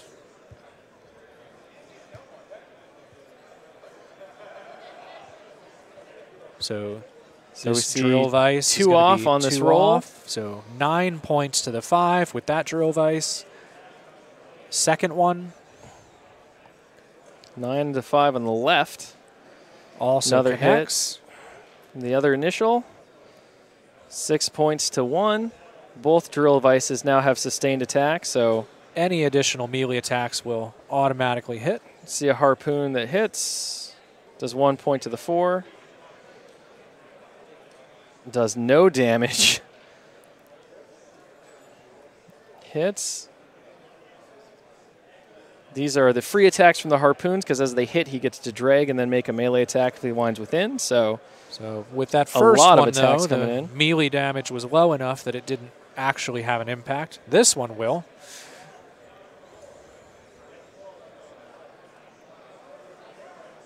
So he shoots at Siege, does hit with the Acela Spiker.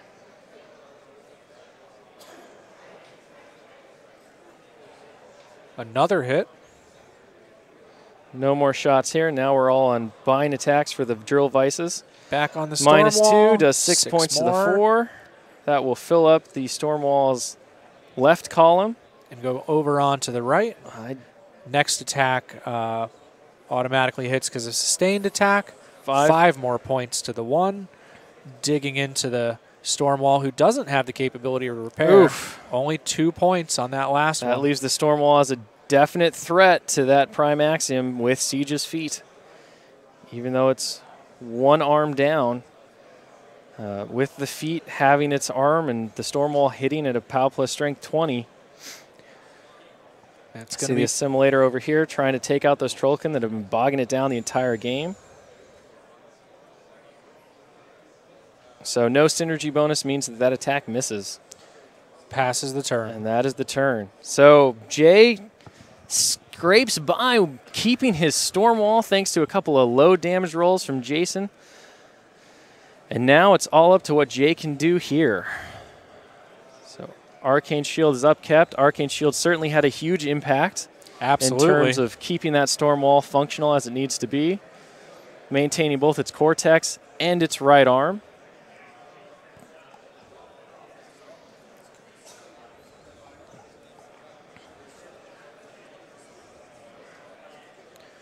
So Jay hit with the storm wall's damaged arm for a little bit of damage, and then hit with the good arm for 5 more damage. Again, surprised we didn't see a feat here. But perhaps he's saving it so that Siege can shoot the Prime Axiom. Or hammer it. Havoc. Havoc could certainly work, although that would put him in danger of a couple other things like Syntherion. Yeah, that would be a terrible plan. But it is possible. Oh, Here we finally see a comes. lightning pod go into play.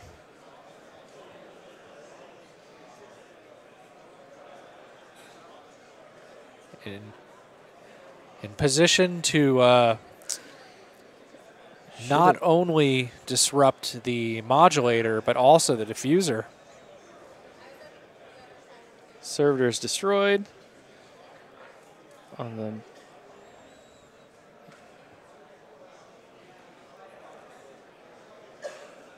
so modulator doesn't take any damage.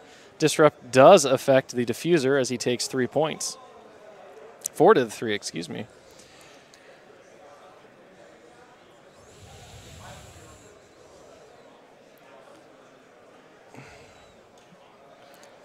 We see Here comes Iris Eris advance, trying to disrupt the get bolt Syntherion. Syntherion. Hits.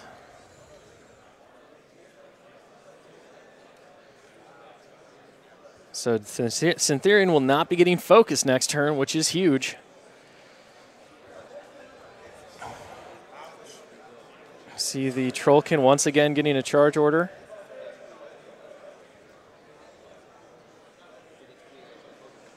And Murdoch will run to try to keep both of them in his command range. 9. Call of Defiance from Boomhowler has been hanging out behind that wall, letting his Trollkin do his dirty work for him. We do see mercenaries sometimes do that in the Iron They Kingdoms. do. They don't always get involved themselves. I would think Boomhowler would, though. Boomhowler, I think it depends. On this job, I expect the Boomhowler's probably going to hang behind that wall. So we see a miss, we see a hit, some more damage on that Assimilator, in that epic slap fight between Trollkin and Convergence Vector. Jay is moving on, it sounds like, to Siege. Prime Axiom is still an issue here. Oh, wait, we see, Reinhold being activated, advancing into base with Siege and reloading for 2 of his rocket shots. Squire activates and apparently runs, bravely putting itself into cover and in front of that Prime Axiom. So Siege is going to have 2 rocket shots. Jay asking how many boxes. Jay asking how many boxes the Prime Axiom has left, which is 18 boxes. So now Jay's doing math in his head with the feet. It's a pretty intense roll there to one-shot the Prime Axiom. Well, but the he's 2 going shots, for it. Though, both with boosted damage, are right Jay. around that. It could happen. It could fail. It's not a guarantee by any means. Jay realizes that Siege probably should have gone first, potentially defeat. But here we go. He doesn't needs no snake eyes. All right, for all the finest meats and cheeses, in Jay Larsen's own words, he rubs his dice on Grumpy Cat, his good luck charm. Does 16 points, leaving it with 2. Well, here comes the second shot. Boost the attack roll because he wants it to hit. Needs that for a damage roll, though. It's all down to this. 6 off. Dice bounces out, but he got it easily, so the prime axiom is now a wreck. We see a mage hunter, or sorry, a gun mage. Gun mage doing a thunderbolt on the modulator. Pushes him 3 inches, which looks like he's just going to bounce into. And that is the end of Jay's turn. Getting to be a pretty exciting game here. Magnetic Hold is finally off of the storm wall because Syntherion cannot upkeep it. Resourceful only allows him to upkeep on his battle group. Yep. So Synergy does stick around. Jay does a little dance for joy now that the storm wall can finally start moving like it's supposed to. Maybe even get a charge off this game.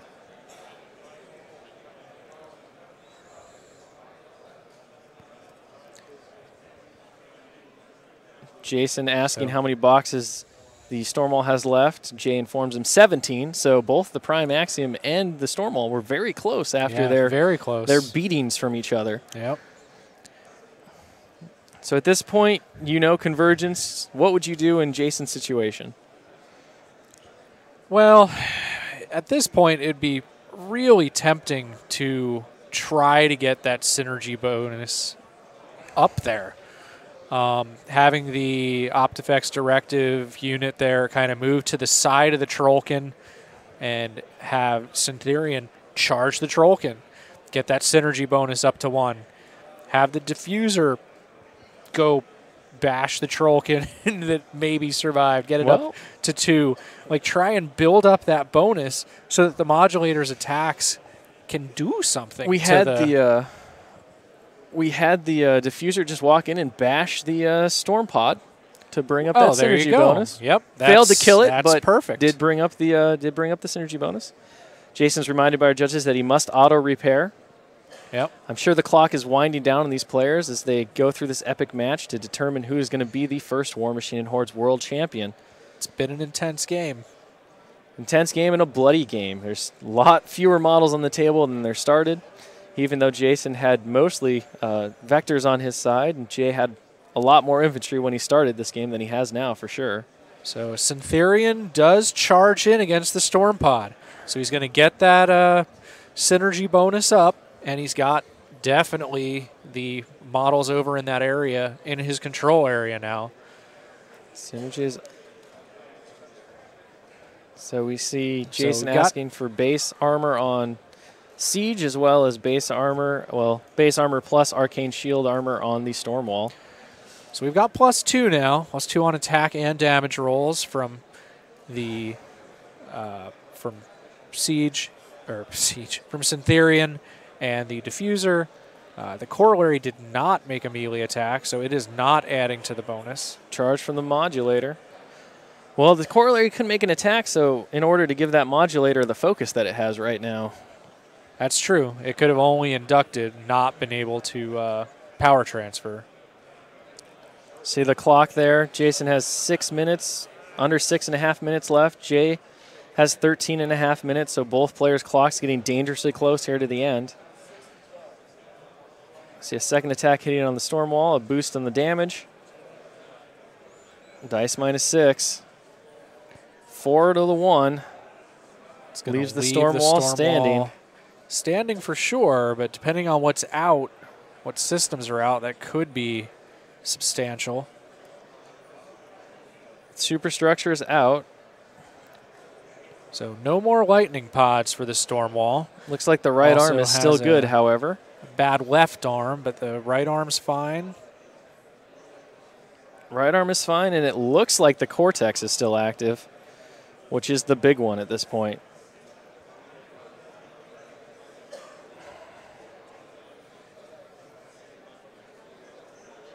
Jason trying to figure out what's left to do with the assimilator. continues the fight that started over here. Swings and hits. Hits. Tough check Takes out fails. one more Trollkin. Gets another one. Jason passes over the clock. Syntherian is kind of out in the wind now, having moved up to get that synergy bonus up for the modulator, who failed to kill the storm wall. Feat token is taken off. 3 focus go on the storm wall. Iris goes, advances. Going to take a disruptor bolt shot on Syntherian to keep him focusless. Misses with a 3 on a Syntherian. Jason excited about that one. That's a major miss. Stormwall turns to change his facing so that he can shoot Syntherian. Oh, nope. Just punches. Misses on the bad arm, hits on the good arm. Yep. Dice +2 on this roll. So not ideal. Buys an attack with the good arm.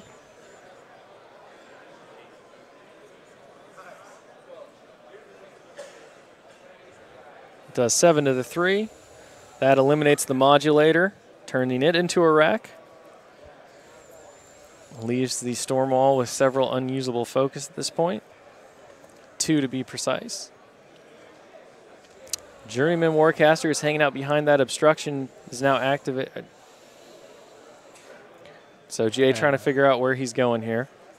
Reinhold's going to reload Siege. Siege is getting his control area measured here so that Jay can figure out where he wants to go next. Siege is going to ground pounder so that he can hit Syntherion, the corollary, and the diffuser. First shot hits.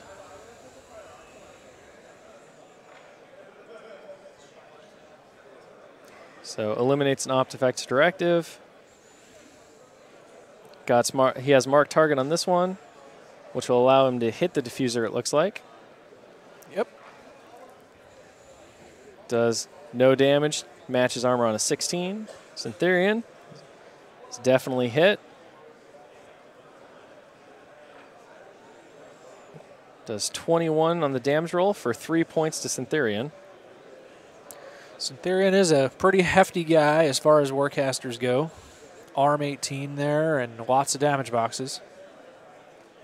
20 Jay damage boxes. activates the Journeyman Warcaster. Decides to leave it there.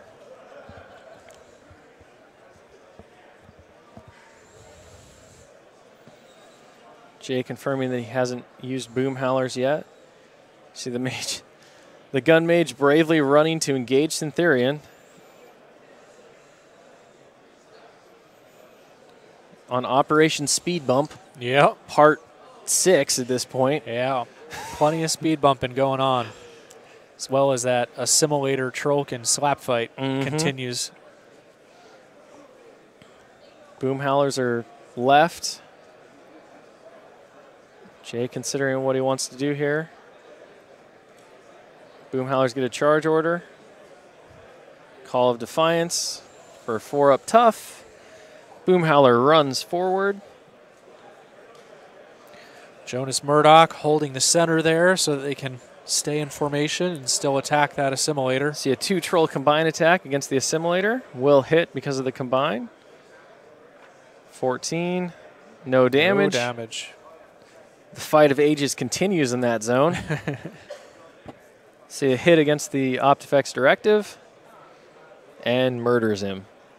So that finally takes out the last Optifex directive member.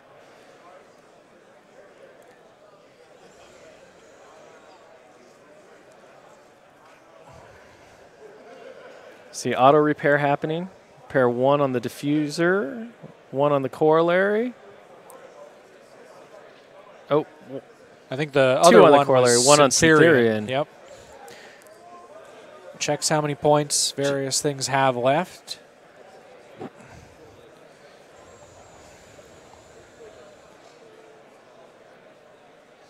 So Jason also verifies that if he uses power transfer, he won't be able to buy melee attacks. So if he wants to build up his synergy bonus, He's got to use the corollary just to induct. Doesn't look like that's going to happen here, though. He's going to power transfer instead.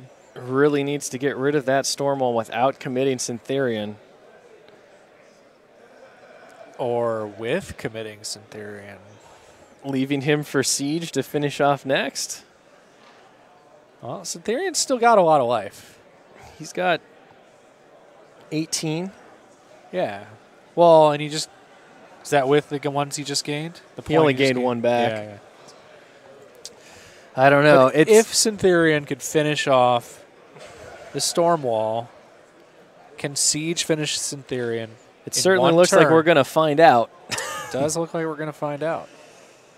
It partly depends on how many focus it takes. Because if Syntherian ends the turn at arm 24... Here it comes. Syntherian charges with a synergy bonus of +1 at this point. Hits, POW 15. Yeah, it's going to come -7 down on to the dice. Good roll on that first one. 5 points. Second initial will hit easily. So another good damage Boost roll. damage. Oh, that is not a good damage Not what he roll. was looking for there. 3 points. That leaves 2 left on the storm wall. Or 1 left on the storm wall. No Cortex left on the storm wall. 1 on the right arm. Jason now has to make a choice. Does he burn that focus or does he Syntherian let does it go? not have great defense. A right arm swing from the at +2 storm wall. That's pretty likely to hit. Jason takes the gamble and keeps the focus on him. Arcane Shield goes away. Well, Siege keeps 6 focus because he's got nowhere else to put him. Yep. All right. Well, we're not going to Journeyman. find out if Siege himself can finish off Syntheria. We're going to find out if No. Siege and a one-armed storm wall With one box. with 1 box in that arm can Syntherian's do the trick. in combat and in cover. Eris does not hit Syntherian. Hits the storm wall and disrupts him. Well, doesn't disrupt the colossal, but it was still funny. So fails to kill the storm wall, which would have been particularly crushing. That would have been crazy. Because he let Arc Shield go. It had the potential on a Right. 10 to Yeah. eliminate the storm 10, wall. 11, 12. Even with the backstrike bonus, though, Iris not able to get the job done at this point. We see a charge from Boom Howler. Charging the diffuser. See a run. Call of Defiance as well, so keeping that 4+ tough. See a run of the Boom Howler. And is Murdoch going to keep anchoring the center, or? Yep, apparently I he think is. We see a combined attack and the assimilator hit. And in typical fashion, no damage once again. So we see Boom Howler taking matters into his own hands against that assimilator. Hits, does 11 points of damage to the 3 on the diffuser. Yeah. That assimilator is never going to die. No, that assimilator is invincible at this point. So are the at least one of the Trollkin he's fighting is going to live too. I'm pretty sure of it at this point. We see the induction node is out on the diffuser, so that's important. certainly in Jay's favor here at this point. We see Reinhold running. Reinhold does have good defense. He is prone to running away. Journeyman gives Arcane Shield to Siege. Siege is going to ground pounder the corollary.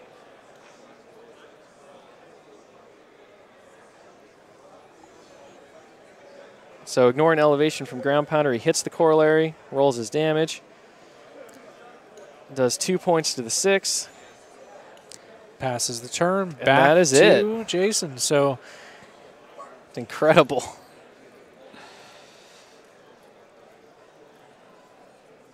So induction comes back on the diffuser. Corollary gains 1 back. Syntherian gains 1 back.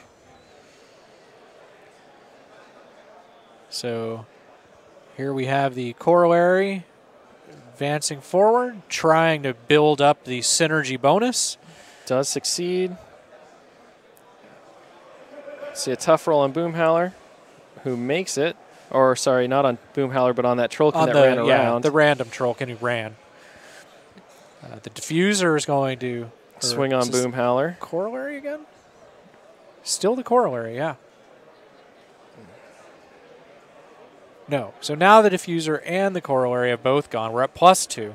Syntherian attacks the storm wall, boosts damage, and ends his turn. He actually failed to activate the assimilator. Fast and furious there. Well, clock is running out. It looks like he has less than 2 minutes, whereas Jay has 6.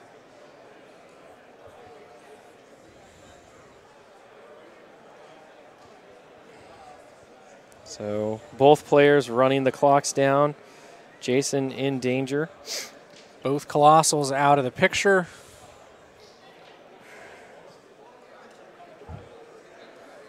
Diffuser's free strike kills the Ranger.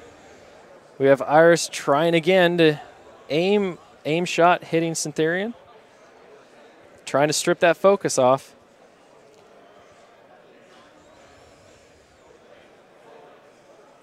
$18 hits thanks to aiming plus backstrike. Syntherian is down to no focus one more time. Reinhold runs. And that successful shot from Eris may well seal the deal here. We see both Trollkin, who got knocked down, standing up. See the Trollkin attacking that assimilator with a combined attack. Hits 3 damage this time to the 4 on the assimilator. See a swing on the diffuser from Boomhowler.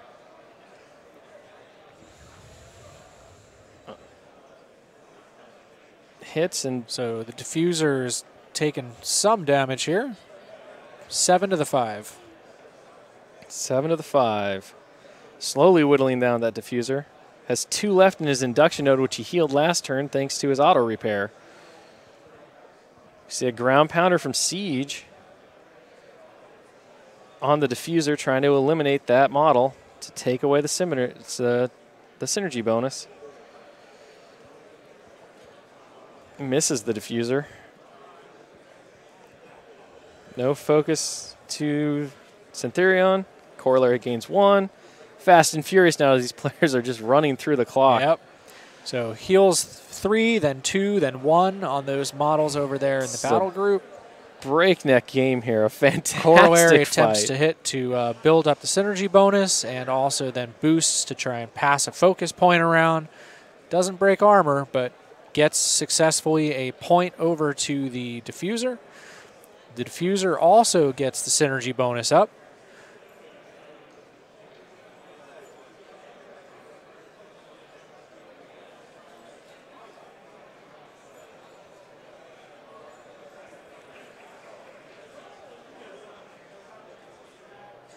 Boomhowler goes down. Himself has now been destroyed. So no more of those special fell calls giving the unit 4-up tough.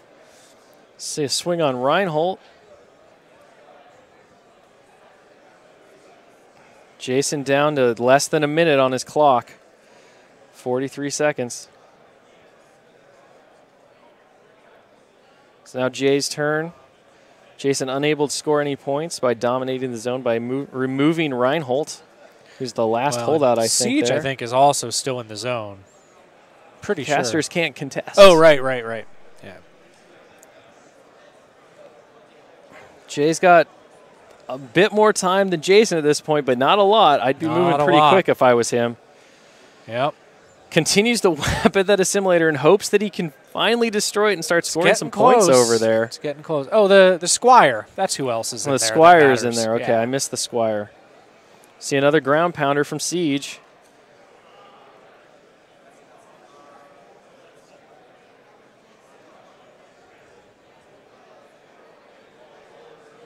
Siege does not attack.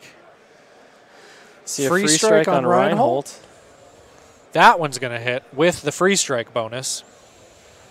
Disruptor Bolt from Iris. Misses on Syntherion again. And so that is the end. So Syntherion has all of his focus.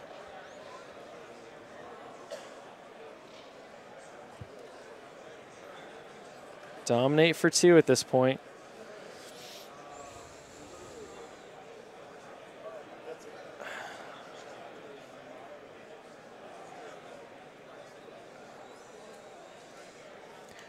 both players confirm that there is a backstrike bonus for Eris against Syntherion. So we see a measurement here going on.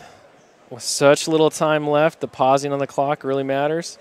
Iris misses again 3 times in a row with backstrike and aiming. Incredible.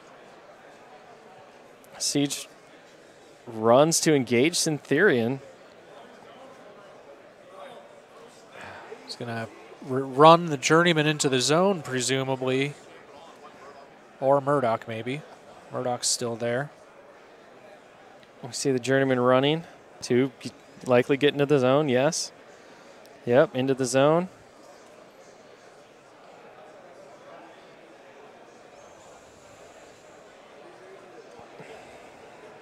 So he moves up to get cover into the zone to try to protect her better.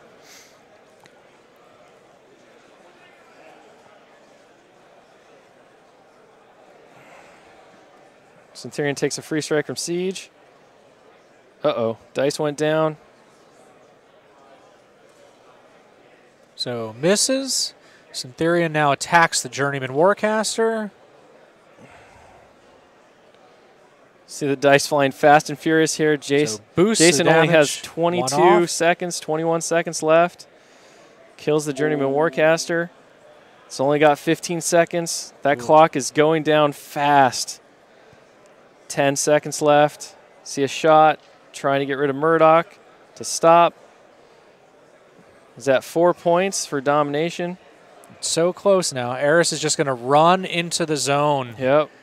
With only 6 seconds left. Murdoch for the simply convergence turn. Combining on the simulator seems why I don't know why Murdoch wouldn't move into the zone as well. I think he finally kills Murdoch it. He's going to score a point.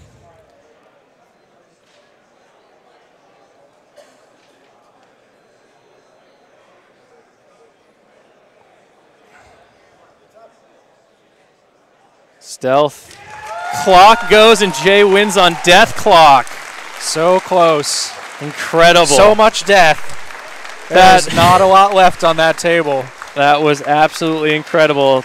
Iris's stealth holds out and stops the diffuser from being able to eliminate it so he can score another 2 points and win on control. And so Jason at this Watt point, plays an amazing game but comes up short. We can declare our first ever War Machine and Hordes Iron Gauntlet World Champion. Jay Larsen takes it home after all the events we've had over the past year leading up to this weekend. Then after all these great matches today. Here it comes. There's the passing of the gauntlet. Jay Larsen is the first ever War Machine and Hordes World Champion. Iron Gauntlet 2014. Amazing. Signar to the top. And the crowd goes wild. And we'll just have to see what the new season of Iron Gauntlet holds for all of us. We're going to have all of that information available shortly, and we've got a whole schedule of events that will lead up to Lock and Load 2015. That's right. We have added more qualifiers, more events across more countries. The Iron Gauntlet is just getting warmed up. We have a new format that will be announced shortly.